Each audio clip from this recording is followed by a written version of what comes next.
On this special episode of the ASC Podcast with John Goehle, we record live from the ASCA 2019 Winter Seminars with Guests Ann Geier, Cristina Bentin, and Jenna Alvarez and discuss the conference and its major takeaways.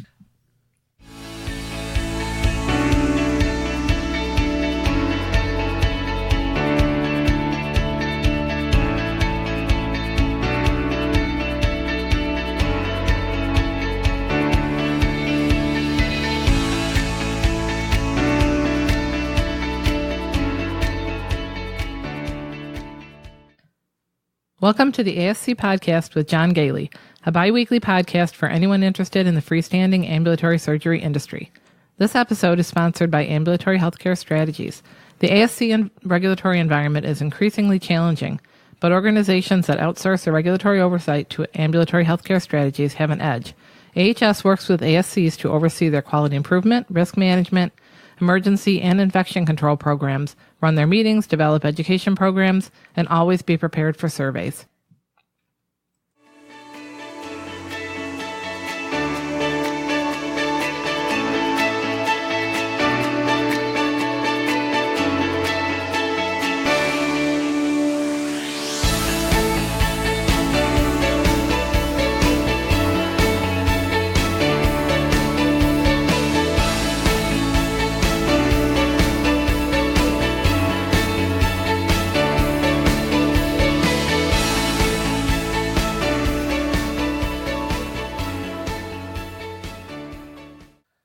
Welcome to episode 46 of the ASC Podcast with John Goehle for Tuesday, January 18th, 2019. Recording from ASCA 2019 Winter Seminars in Austin, Texas, with post-production in our studios in Rochester, New York.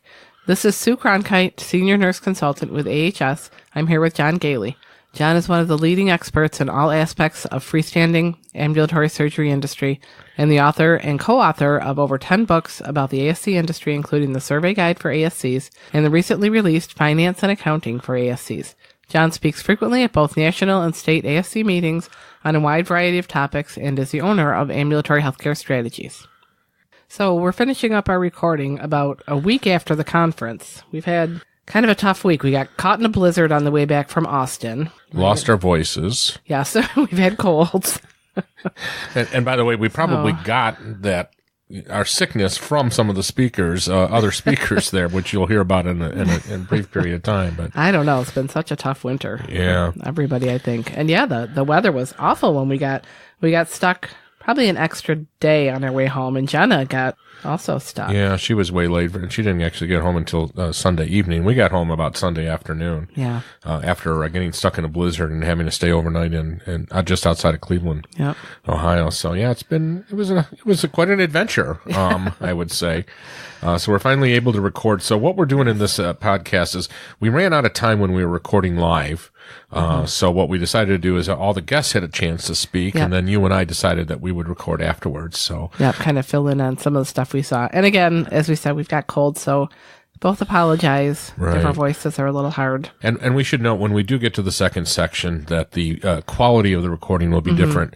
When we record outside of the studio, of course, we can control the environment inside the studio, but outside we're using a different type of microphone, and we were in a very, unfortunately, loud room, or a room with a lot of background noise. Didn't come out bad, though, for being a portable. We flew with the equipment. And, So you wanted to talk about a Reader's Digest thing before we get into the other things. Yeah, just really quickly, because it doesn't sound like anything new. It's, I forgot the exact title, but it's The Dangers of Ambulatory Surgery Centers. That came out in February. And again, my mom is kind of our ears on the ground. I think she's always kind of tells me, hey, I saw this article. It looks like it's the same sort of stuff that USA Today, the Kaiser News had before. Nothing new, and again, a lot of context. No comparison with hospitals, but and it doesn't seem like it got any traction at all. No, haven't really heard anything else about it other than, as I said, my mom did, and I looked up the article. But it's very, anecdotal. Right. Didn't look like a lot of anything to really back it up, but just thought we'd mention it in case some of your patients may bring it up. Just something to be aware of and prepared for. Yeah, because we do know that some of our patients actually read some of these old-fashioned paper magazines and newspapers. I like Reader's Digest normally, but So let's jump into our observations about the ASCA 2019 winter seminars. So you attended 2 sessions that you want to talk about here. I attended a few of them, and they were all great. There's a couple I just wanted to get into a little bit, and maybe we'll expand on them in future episodes Absolutely. as well. So I saw one by Tammy Tyler, RN, CIC. It was called Use Medicare's ASC Infection Control Surveyor Worksheet to Improve Compliance and Patient Care. The little bit that I'm going to talk about now is more about her great tips for infection control and staff training ideas. It's important to have staff involved in hand hygiene monitoring to avoid the Hawthorne effect. And also just, I think the more you get people involved in stuff, they're not looking at, oh, everybody else is watching us. They can kind of take ownership of some of that. She mentioned a product called Glow Germ. I think it can be either a gel or a powder or something. And you put it on your hands, just like you're putting on lotion, and then wash your hands. And with a black light, you can see all the areas that you may have missed. And she recommends, maybe having people just do the way they normally wash their hands. Of course, everybody's going to try to do a better job just because they know you're watching. But, see those areas. A lot of times it's up around your fingernails, different things like that. Also, on the video I was watching about it, they mentioned that a lot of times it's harder to get out of those areas of your skin that are very dry or cracked, but that would be the same with bacteria. So that's important to know too. Do you have to up your hand hygiene or your hand care routine, making sure that you're using lotion and that your skin is as intact as it can be. And then there was a YouTube video, Wash Your Hands Because It Just Makes Sense. It's just a short video. It kind of looked like they had the germs be sort of paint, and they show as the doctor goes from different patients how that all I actually like that video quite a bit because for non-clinicians like myself, it was very obvious that I don't think I do a very good job of washing my hands, actually. And I don't think about it just, daily activities and how easy it is. Yeah, when you're really into it, because I feel like since I've been a nurse, I don't know. It's almost like you can see those germs, right. As you walk in, as you open doors, doorknobs and things, you just get so conscious of that. So that's another way of looking at it. Oh, and she had this cute idea. She had been talking to the providers about the idea of friction rubs out germs, FROG, frog, when they're either washing their hands or specifically she was talking about rubbing the top of the vials before you access them. Which we're lucky to get especially anesthesiologists to even use a wipe to do that, let alone friction with it. I know, because sometimes just that quick swipe, but no, you really have to, the more friction you use, the better it is. So she put little rubber frogs around, the area. Frogs that can be sterilized because they're in that area, but just as a way to trigger that thought. And another idea she had for training is to get the staff more involved. She set up one of the treatment rooms with a bunch of issues, or maybe a full sharps container, dirty gauze someplace, different tripping hazards, just anything you can think of, and take advantage of people's competitiveness, have the staff come in and see who can list the most items that they see in whatever a certain amount of time, and then just give a small prize. It's not about the prize, it's just kind of getting that competition out there and just making it fun. That was a really cute idea. Yeah. Very good. Then I saw a session by Ann Shimmick, RN, on enhancing the patient experience through communication across the ASC. And again, a lot of information, but I'll just kind of briefly talk about the importance of it. 440,000 preventable medical errors happen annually in the U.S. The primary cause of these errors is breakdown in communication. Which, by the way, we've talked about in previous episodes also here. So important. And it's important to keep talking about it. Yeah. An estimated 80% of serious medical errors involve that handoff time between medical providers. So it's obviously an especially important stage in the communication.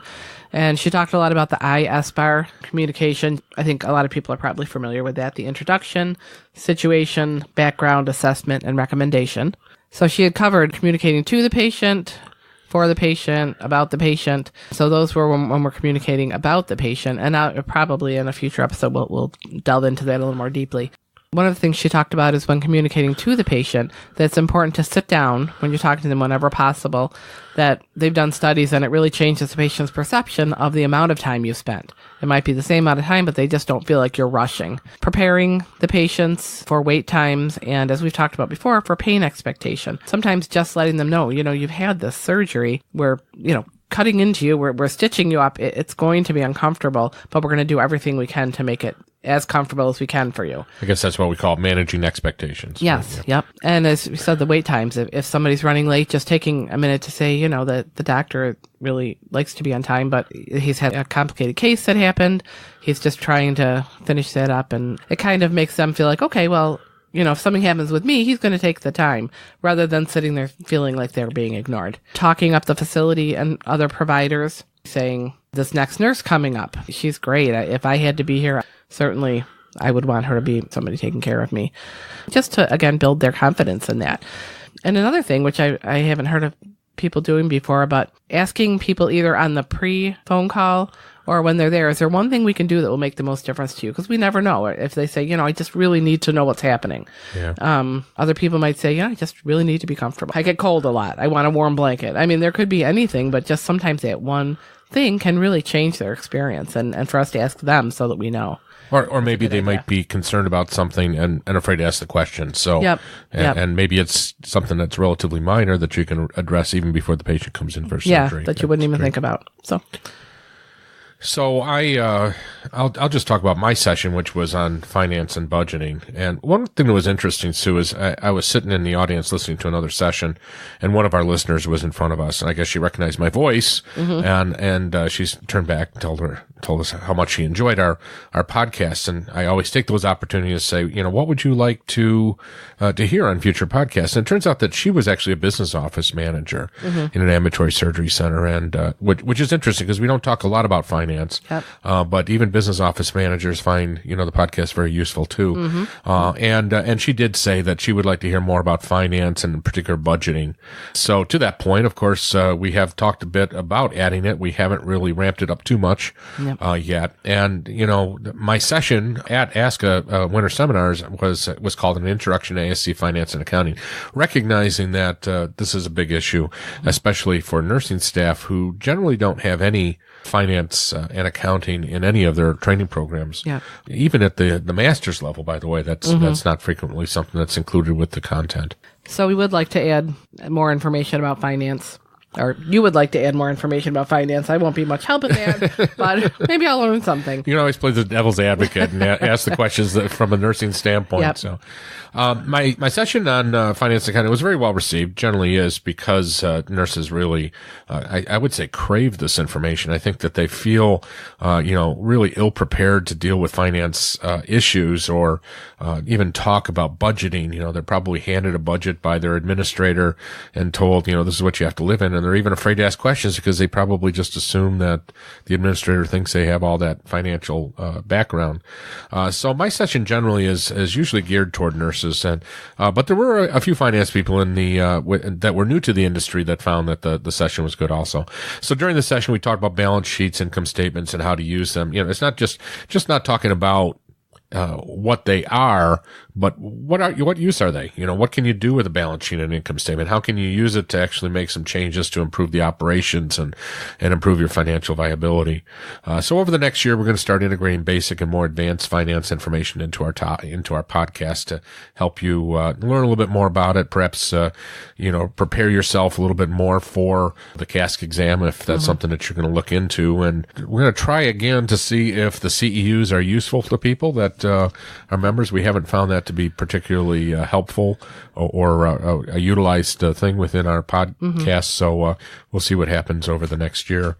Most of the questions during the question and answer section appeared to be about the difference between the cash basis and accrual basis in accounting. So I thought I would at least talk about that, very briefly here. And of course, we'll go into a lot more depth later on. But it's important to note that many, if not most, ambulatory surgery centers or small ambulatory surgery centers are on a cash basis of accounting, which means that they really only account for income and expense based upon the cash that's actually received into their bank accounts and the checks and other payments that are made out of their bank accounts for a given period of time. But an accrual basis is where revenue is posted as even though it wasn't yet collected, and expenses would be shown as expenses even though they haven't been paid. And the whole purpose behind accrual basis is to match up the revenue with the expenses. you can really manipulate financial information if you use a cash basis. So let's say that somebody had a bonus that was based upon, profitability. If they were doing a cash basis of accounting, at the end of the year, they would deposit all those checks as fast as possible, and they wouldn't cut any checks, for vendors until after the end of the year to maximize their revenue. And that really manipulates the information and gives false information to the owners about the profitability of the operation. So an accrual basis is the only acceptable method for developing financial statements in accordance with the American Institute of Certified Public Accounting Standards. So if you have a CPA prepare your statements, I'm a CPA, we have to prepare them under the accrual basis of accounting if you want them to be accepted widely. The important takeaway here is that when you use an accrual basis of accounting, it helps you to have really good information about how well your operation is doing. You might not be collecting money, but hopefully you're going to be able to collect it in the future. I understand it when doctors say, I only care about, what cash I get and what expenses are going out.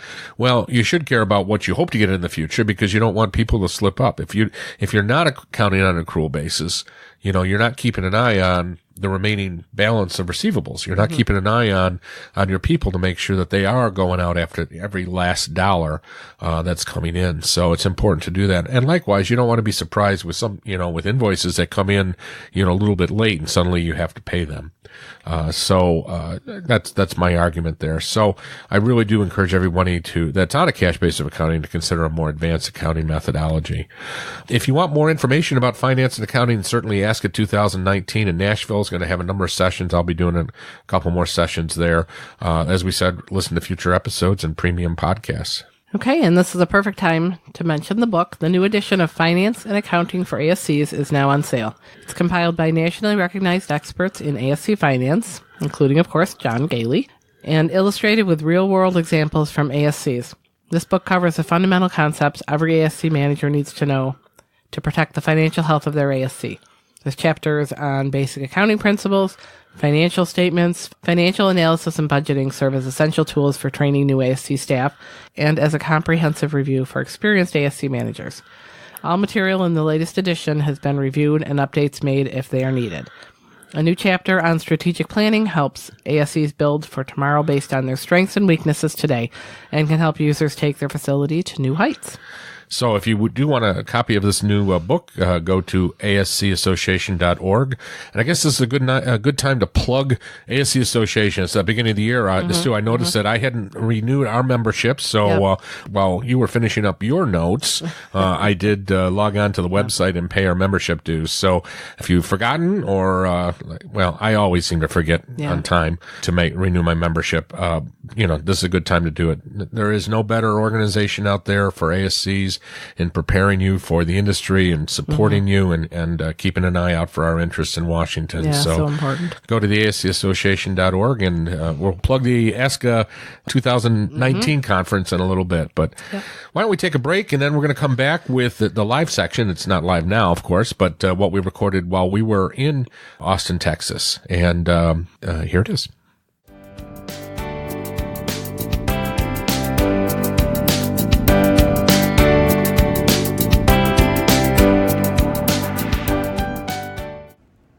Okay, so this is John Goehle, and we are live at the ASC Association's Winter Seminar here in Austin, Texas. This is episode 46, dated January 18th, 2019. It's a special episode of the ASC Podcast with John Goehle. I have with me some of my favorite people in the world. My co-host, Sue Cronkite, who joins me every other week on the ASC Podcast with John Goehle. One of our former hosts, Jenna Alvarez, who is our senior nurse consultant over Ambulatory Healthcare Strategies. And I have Ann Geier, one of my dearest friends in the industry, and it's so great to have you here. We talked about this for a long time, and we finally got you here. And, of course, Cristina Bentin, one of my other favorite people in the world. Cristina and I have been blacklisted from speaking together because there was a bad incident about 5 years ago where the two of us were on the podium together, and I believe one of us spoke too long. Yeah, the one that be. Yes. Leaving you with like 10 minutes to do your speech. So after that particular event, I was never allowed to speak with her again. So let's just talk a little bit about our venue here. We're in Austin, Texas, one of my favorite cities. Great place to do it. We're actually kind of rushing this podcast because we're all hungry and we're shall we say, thirsty? Thirsty. Since it's been a long day. It's been a great venue. We're at the Hilton Austin here, and I got to say, this is probably one of the best, if not the best, winter seminar I've seen yet. Of course, we're really kind of ramping this up. This is our third year, I believe, doing this in this type of venue. Cristina, you and I serve on the education committee. Want to talk a little bit about, because you were a little bit more involved in planning this than I was. With the schedules, yes, right. But it seems like we have a lot more vendor participation this year, right, and participants. So there's a lot of excitement about having the different vendors that we have, and then the schedules being able to rotate from the different rooms as far as infection control and business and coding. So it's been really good, I believe. Only a few challenges overall. Yeah, I guess one of those is we're getting some complaints about the tables or the lack thereof. The lack thereof, yes, it does. By the way, we should probably point out that we are recording with less than, it's a professional microphone, but it is not the type of microphone we use in the studio. Right. So you're going to hear a lot of background noise here, so we apologize ahead of time. So I guess we've had some complaints about the lack of tables. And by the way, we're sitting here recording this podcast with this jury. We're sitting in chairs with this little table and the microphone sitting on it. So not only are there no tables for our people to sit, there's no tables in this room at all. So we're going to have to appeal to ASCA to probably rethink that. Yes, definitely. So I'm going to start with you, Cristina. I listened to your session this morning. You had a great session on the changes that occurred in November for January 1st. So can you talk a little bit about some of the highlights of your presentation? There have been some absolutely phenomenal changes for ambulatory surgery centers in 2019 for the reimbursement aspect. And among them being changed from a consumer price index for urban consumers to a hospital market basket, which really truly exemplifies the cost that ASCs see in the ASC arena. There have been changes with new 9,000 codes, cardiac catheterizations being added to the ASC list for approved procedures by Medicare, which has never been one in the past. We've never been allowed to go outside the 69,000. Right, outside of the 10,000 to 69999 code series, we're now being allowed to do that. And one of the pivotal changes has been the addition of a C code for the non-opioid pain therapy,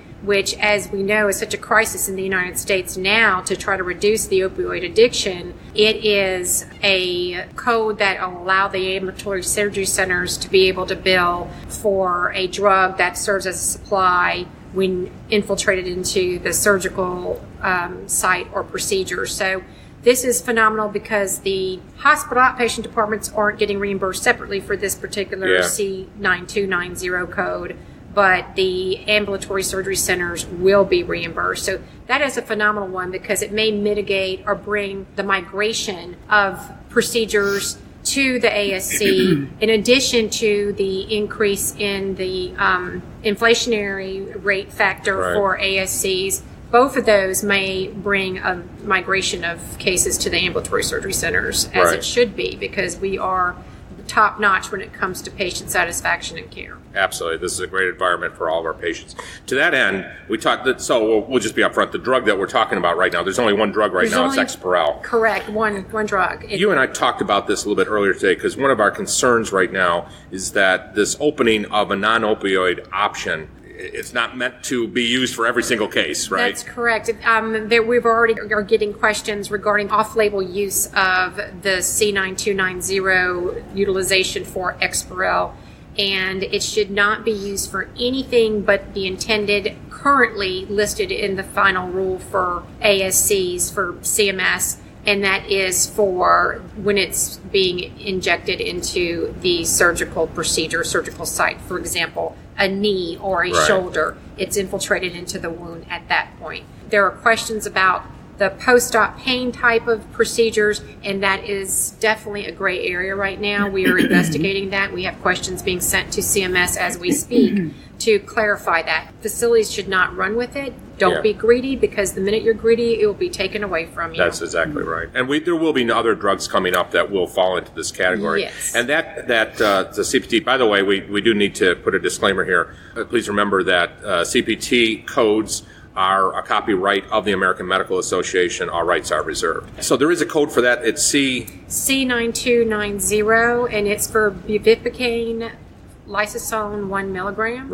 And it is a code that can be utilized when approved by Medicare for those particular non-opioid pain management type of or pain drugs. So it's not a code that says the vendor name or, Exparel, but it is one that if CMS approves other potential drugs for post-op pain or pain control, then they will be able to utilize that code at some point. Yes. I should point out, Cristina, you are the president of Coding Compliance Management. Thank you. And I also have here Ann Geier. Ann, you are the chief nursing officer for SIS. Surgical Information Systems. So you provide support to literally the major software package out there in ASCs. And I know you're called in to assist organizations.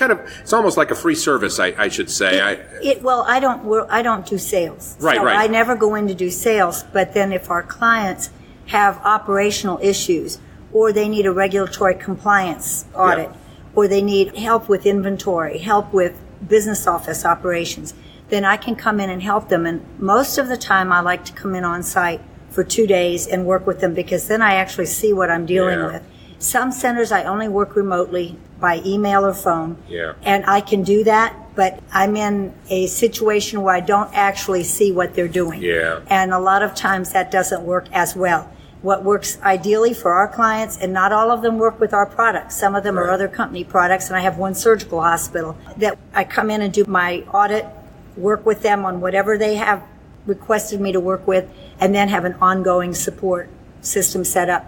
And I have some centers I've been working with for over 3 years now. So have you had any questions about this non-opioid? Is that something that people are looking at? My ortho centers are very interested in that, and they're the ones that are most interested. To them, it sounds great. And I agree with, hold on, because anything that sounds that great coming from CMS, until you actually see it in place. Careful what you ask for. Yes. And so they're actually smart enough to be cautious about it. But Exparel's been discussed for a long time, and there's some doctors that were insisting that it be used even if nothing was reimbursed. So I think that it's a step in the right direction. I was actually part of some of the panels in the beginning when Exparel came out to help them get some advice as to how to introduce it to the ASC market. So it's I've been involved with them for quite a number of years. Moving back to your presentation, what's going on also? I mean, you had a discussion very briefly about the changes, and actually you can talk about this also, Ann, the changes to the Medicare quality reporting this year, which have been quite substantial. Yes, there's been, my focus today had been involving the claims-based reporting for the suspended measures for 1 through 4. ASC 1 through 4, yes, right. That involved the wrong site, wrong service, transfer to hospital or admit. Those now, as of the dates of service, January 1st, 2019, do not need to be dropped to a claim for Medicare for those dates of service. Anything before, with dates of service 2018, continue on with the reporting. It's been suspended, so facilities will still get reimbursed if they put the code. Some will probably continue to put the code. Because it will come back. Because it will not be denied. But that's something that's definitely been suspended. Well, a little bit of history, too, is that when it was announced in July that they were going to get rid of those measures, the ASC Association and many of us in the industry, including on the ASC Podcast, indicated that we were kind of sad about that, because that was one of those measures that helps to prove what a great job we do. And we got rid of it, and that was going to be a problem. I'm glad to see that they didn't get rid of it completely, but I do hope that they quickly come back and reintroduce it so we have those statistics available. So you are admittedly, at least I'm admitting, that you are one of the nation's leading coding experts. You truly are my go-to person when I have coding issues. So we have like 1 minute to talk about this. But what's the major change? Can you just talk about a couple major changes in coding this last year? There really hasn't been a big impact of changes. The reimbursement has been more of the issues with the CPT coding, but there have been some add-ons for the ASCs, mainly the 9,000 codes that have been added for catheters. That's a big one. About $1,300 reimbursements from ambulatory surgery side. For those are for cardiac cath procedures, which in the past we've not really been able to do for Medicare purposes. Correct. But there have been some add-ons for allografts that we've needed to see that we didn't have that specificity. And your lesion size for the integumentary and breast sections have been more streamlined to get specificity on the modalities. So those are the big hits or issues with the CPT changes. A lot of parenthetical revisions. We had a couple of add-ons in the urinary systems for water vapor therapy for BPH, but nothing really of a huge, here's a revamp of the systems. But we have seen on the reimbursement side, because of that 2.1 inflationary factor, what seems to be a win-win. The facilities are going to have to do their due diligence to review the CPT and the specialties that they're performing, because it's an overall increase and not necessarily a per CPT increase, because we do see some hits with some of the podiatry and the shoulder, some of the shoulder and orthopedics sees a little bit of hit, except for the arthroplasty. And GI and pain management was up a little bit this year. GI is up significant. Well, they're up pretty much across the board. Right. Your ENT is up across the board. But your pain management, it's a pick and choose at that point. At one point we should also make is that there was a huge suggested decrease in the reimbursement for peripheral vein procedures, like vascular access procedures. And that was reversed as a result of some actions from the organizations that indicate this could have a significant impact in access in the industry. Because what we're looking at is basically these surgery centers and OBLs, office-based laboratories that were doing the procedures there, no longer being able to afford to do it because the reimbursement cut was 58%.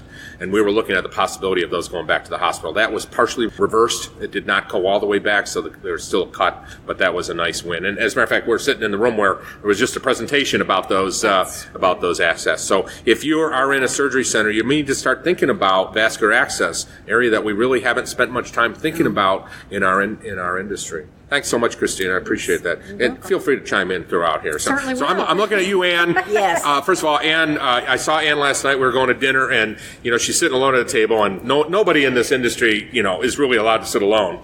And so we go up to her and we say, "Hey, do you want to join us for dinner?" And she says, "I have no voice." She was actually like hand signals, like, "I have no voice. I got to save every ounce of my voice for the presentation tomorrow." And but you did a great job. You sounded great. Thank you. So my staff listened to you. I unfortunately did not get to any of your sessions. So you had 2 sessions. Let's just talk about infection prevention. Okay. You and I serve on the Board of Ambulatory Surgery Certification. We have been, both of us have been very much involved in the CAPE credential, the Certified Ambulatory Infection Preventionist Program. We are so proud of how successful it's been. And during the winter seminars, and this will be continuing into the future, we're going to be using the winter seminar as a major mechanism for training infection preventionists. Which and I think we is saw that great. here. I actually had some CAPE certificates in my session, and we applauded them because they were the first class. Yeah. That was great. So can you talk a little bit, again, we don't have a lot of time here, but just talk a little bit about, you had a presentation about infection preventionists, and you and I, one of the things we're also passionate about is leadership, and you talked a little bit about the leadership of that area. The gist of my talk, besides addressing what an IP does, infection preventionist, was it's a whole lot more than people think it is. It's a lot of work. I showed a very detailed list of the things that they do. It takes time to do it. And they need support from the top. And the top in our ASCs is the board of directors. It's not necessarily the administrator, it really is the board. They have to stand behind the infection preventionists. They have to allot money for them to be able to attend courses, attend webinars, time during the week to do their work. Yeah. I think that when I go in as a AAHC surveyor and I ask them how much time they spend on infection prevention, they say, "Oh, I'm in staffing every day. I don't have time to work on this. I try to spend 2 hours a month." Then I know we have a problem. Right. So what I did today was to try to give them some tips on how to deal with the board. It's a selling job. You need to sell the board on why it's important to invest in certifications. Today I was speaking about CAPE, Certified Ambulatory Infection Preventionist, but I also believe in CNOR, CASC, CAPA, CAPA, for the pre- and post-op peri-anesthesia nurses. I think that once people go to the effort to take their certification exams, there's a lot of work involved in that. But then to maintain them, nobody wants to take those tests again. And to maintain them, you have to have the certificates. And you don't get the education certificates unless you're given the time to attend meetings, to listen to webinars, and it takes a lot of work. And that's the reward they get. Most of them don't get any extra pay. So my reward to my certified nurses was you got first dibs on attending outside meetings. Oh, that's good. And I committed to that. I gave them a one-time bonus, which the board had approved ahead of time, and then they could get the first shot at going to meetings. So it's important for the administrator to know what meetings are coming up. Right. So if you have this meeting coming up every year, which next year's in New Orleans, then you plan ahead. You're going to have a whole track on infection prevention taught by experts. Plan that ahead of time and get your doctors to buy in and make sure everybody on the staff knows that because your nurse is certified, she gets to go to these meetings. Also with ASCA, we have a whole session at ASCA on infection prevention.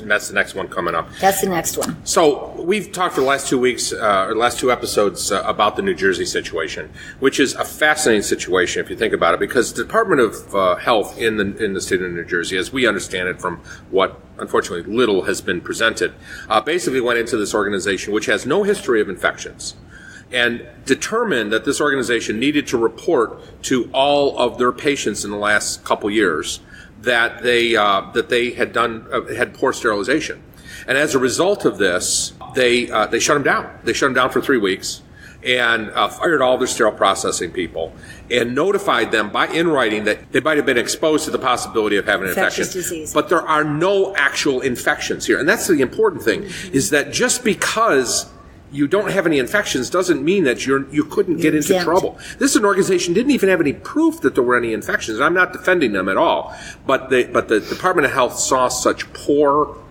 systems in place, such poor sterile processing, that they decided to shut them down and make them redo everything they've done. So I think that's another sign right now of the importance that we have infection prevention. We know we're not going to hear the end of this. There's going to be lawsuits, I'm sure, in that case. Well, it doesn't help either that the media is happy to report when ASCs do have an issue. They run with it. But they never compare us to the hospital statistics.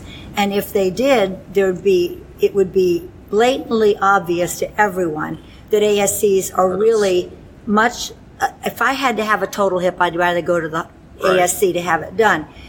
But that's never reported. So when the bad news goes out, that's what your patients hear. And you can't take a financial hit based on that, even though there's no grounds for it. Right. I'm going to shift to attendees for a second, because I'm going to start with Jenna over here. So Jenna is our senior nurse consultant. Jenna does a lot of our startups with ambulatory healthcare strategies. She's been on our podcast before. She's got that great voice. She also plays those the poor administrator parts in some of our skits here. And she's also famous because we've talked about our organization does like drills for our places, and the most recent drills have been active shooter, which there was a presentation here about this. So there's this famous story. I don't think it is one of those legends, but there's a story about Jenna running around one of our clients, jumping over tables and going bang bang you're dead to clients. So you have real life experience with doing drills. But we had a great presentation on it. Were there, of course you're quite knowledgeable about the area. What did you pick up from that presentation that you'd like our listeners to hear? He gave a couple very specific ideas of simple things that you can do in your center not to prevent, but make your center more secure. I like the idea of using a Ring doorbell on your center's door. And we are not endorsing any particular products, but Ring is a product that's out there, and very inexpensive too. Yeah, and that's what he said. You can order on Amazon and have it 2 days later, and a simple button, and have video of whoever's coming into your center, especially the back door, which I don't think most people think about for security when they have deliveries. Virtually every center I know has just a little buzzer back there. We don't have any idea who's coming in. Good point. And then he mentioned a product that you can put on your windows to make it harder. Was it EverSafe? Something like that, yeah. To make it more secure. I think he said it wouldn't make it bulletproof, but it would prevent someone from putting an axe through it or something. Right. And also eliminating the amount of damage from broken glass too, right? Yeah. Yeah. And then simple other things, like he was talking about how he was doing an evaluation on his center, and they realized that the business office didn't have an escape route. So he said, well, the walls, you can just go through the wall. And I was like, I never thought about going through the wall to get out before, but I guess if there's a guy on the other side of the door with a gun and I got to get out. So they said the center now has a hammer in their back office to literally chop their way out. Chop their way out of the back office. And it was interesting. I just never self-defense. Yeah. I mean, and that's the other thing that we always emphasize, because I went through active shooter training in my hospital after we had a hospital shooting, and the one thing I always remember is know where your fire extinguishers are, because fire extinguishers, you can both use them Shoot as a weapon or almost like a pepper spray type thing where you spray someone in the face. Right. And that's like my one, okay, where are my fire extinguishers when I'm... I was, so one of the things that I took out of the session, I was with you in it, and one of the things that we talked about, or that he talked about, was the, sorry, we got people in the room, hopefully we won't have too much background noise here. They were talking about that run and hide isn't always the best option. That was kind of a sad part of that. Yeah. Scary, well, and I think the other thing that was interesting was a better idea of like when would it be appropriate to run versus when would it be appropriate to hide. And when you're in the OR is like one of the places where you are going to want to shelter in place. Right. And you have to stay with your patient. You can't just run out. You can never give them So up. they did mention having deadbolts, right? deadbolts on your OR doors. To stop so people at least you on can the stay. inside instead of on the outside, where most of those deadbolts are, actually, I think. Yeah. We used to deadbolt places when they were sterile so that people...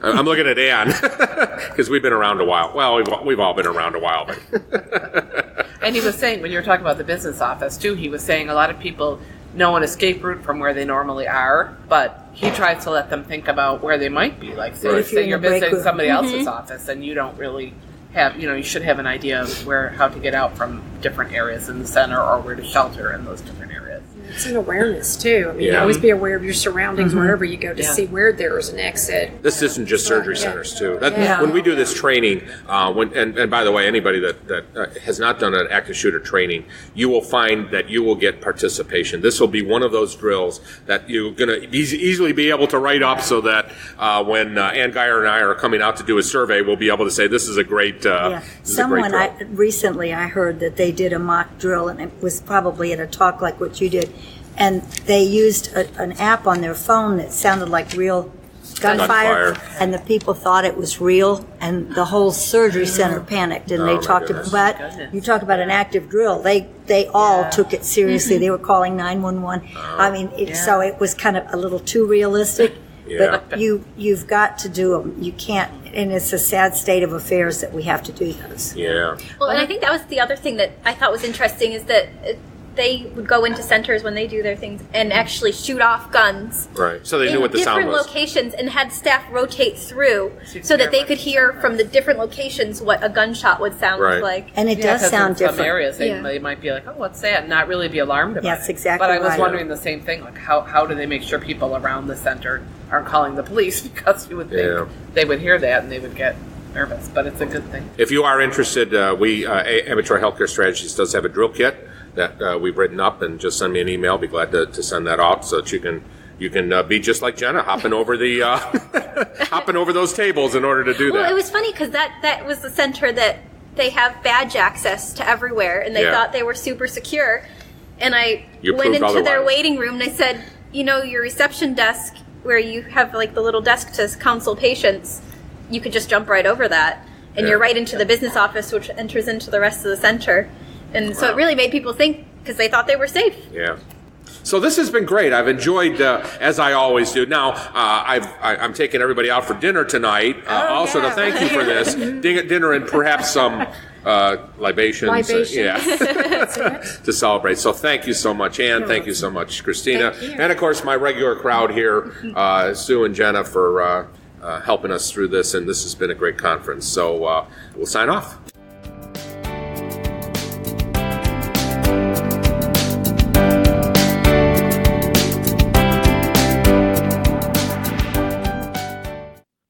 John, you've written a number of popular books about the ASC industry. Can you tell us about them? Sure. So the two that are in publication right now, which are most popular, is the ASC Survey Guide, which is a guide to the ambulatory surgery center conditions for coverage and interpretive guidelines. And it basically, it's very, very long, but it's a nicely indexed book that provides all the regulations applicable for Medicare certified surgery centers in the United States, with the interpretive guidelines nicely referenced so that you can find the interpretive guidelines that apply to the specific regulations, as well as any of the additional information that's provided by CMS for each of those regulations. And the second book is the ASC Governance book, which is a great book for either a governing body members or owners of surgery centers or the administrators who like to know what the surgery center owners need to be doing. It's nice and short because it's written largely for doctors who have short attention spans. Just kidding. But anyway, it's a good book to understand what responsibility you take on when you join the governing body of an organization. So, okay. And how does someone get these books? So please visit reg-books.com. That's regbooks.com, regbooks.com. And you can purchase both of those books at that website. You can also get a special offer if you purchase a book through the website for a one-day consultation with me for $19.95, which includes a tour of your facility, review of your quality assurance program, governing body meetings, look at the sample of medical records, credential charts and employee charts, scan of the policy manual, kind of review, quick overview of the life safety stuff. And it includes a very comprehensive debriefing afterwards, a full day on site with you. I love doing these things. It's great to get out and talk to people. Most of the time, people are really grateful. Actually, all the time, people are very grateful for this service. And at $19.95, you can't get a better deal. You can also buy the books on Amazon or most online book websites.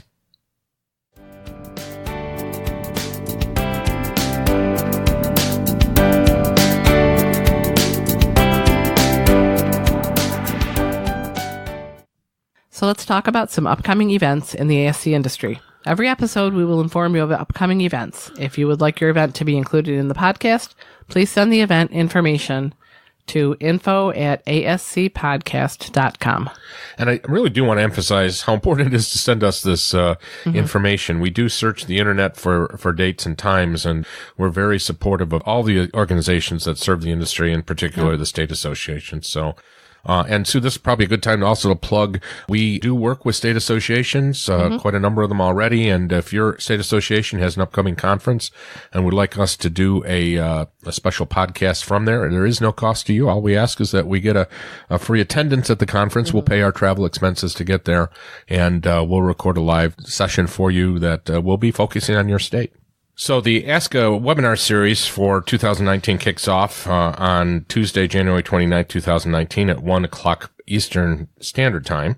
Their first session is going to be on sterilization quality control for the ASC, and the speaker is Susan Flynn, who is a technical service specialist with 3M. Then the session will teach people how to keep your patients safe with state-of-the-art sterilization techniques recommended by experts and proven in tests conducted in laboratories and healthcare facilities across the country. We're going to review sterilization modalities typically used in the ASC setting and discuss available sterilization monitoring tools and summarize current guidelines and recommended practices for quality control monitoring of steam and vaporized hydrogen peroxide sterilization processes. And along with that, New Jersey Association, and we've got a lot of information about the upcoming New Jersey Association conferences, is joining together with the New Jersey Department of Health to partner with an infection control event. And we know that there's been some issues in the state of New Jersey recently, so I don't think this is actually in response to that. But it just shows how important the relationship between the New Jersey Association and the Department of Health is in trying to address these issues. And on February 26th at Galloping Hills Country Club in Kenilworth, New Jersey, the association, in partnership with the Department of Health, invites all ASCs in New Jersey to have an all-day educational event on infection control. It's the first annual infection control conference, and it's going to be a comprehensive all-day event which will feature a dozen speakers presenting on a wide variety of timely and important topics related to infection control. And the next Certified Ambulatory Infection Preventionist, or CAPE exam, is scheduled for March 1st through 31st, 2019 at testing sites throughout the United States. Electronic application must be submitted January 1st through 31st, 2019, so we're running out of time. Just about out of time. For more information, please visit aboutcape.org. That's ABOUTCAIP.org. The next Certified Ambulatory Surgery Center Administrator, or CASC exam, is scheduled from May 1st through the 31st, 2019 at testing sites throughout the United States. The electronic application must be submitted between March 1st and the 31st, 2019. For more information, please visit aboutcasc.org. That's aboutcasc.org. And ASCA 2019 will be at the Gaylord Opryland Resort and Convention Center in Nashville, Tennessee on March 15th through the 18th, 2019. And the 9th annual ASC conference for the New Jersey Association of Ambulatory Surgery Centers will be May 28th through May 29th at the Hilton East Brunswick, 3 Tower Center Boulevard in East Brunswick, New Jersey. The Association for Professionals in Infection Control and Epidemiology Incorporated, or APIC, 46th annual conference is June 12th through 14th, 2019 in Philadelphia, Pennsylvania. And the Arizona Ambulatory Surgery Center Association, their annual conference is June 27th through 28th, 2019 at the Camelback Inn and Spa in Scottsdale, Arizona. Well, that's it for our special edition of the ASC Podcast with John Goehle from the Winter ASCA 2019 conference. Join us again in a few weeks and spread the word about our podcast with your friends and colleagues, and do us the honor of hitting the subscribe button.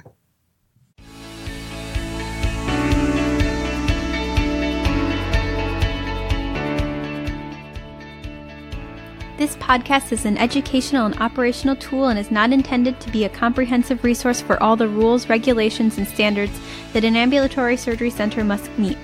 The advice provided should not be considered as, nor does it constitute legal advice or opinion. When reviewing specific situations involving legal and regulatory issues, attorneys and other professionals should be consulted. This has been a production of Eden Group Development, all rights reserved. We would like to thank this week's sponsors. First, Ambulatory Healthcare Strategies, one of the nation's leading regulatory compliance and financial oversight firms. For a free consultation, contact John Goehle today at 585-594-1167 or through email at info@ah-strategies.com. And Eden Group Development, which publishes ASC Regulatory Compliance Series, the ASC industry's leading books including the Survey Guide for ASCs, a guide to the CMS Conditions for Coverage and Interpretive Guidelines for Ambulatory Surgery Centers, and Ambulatory Surgery Center Governance, a guide for ambulatory surgery center owners and governing body members.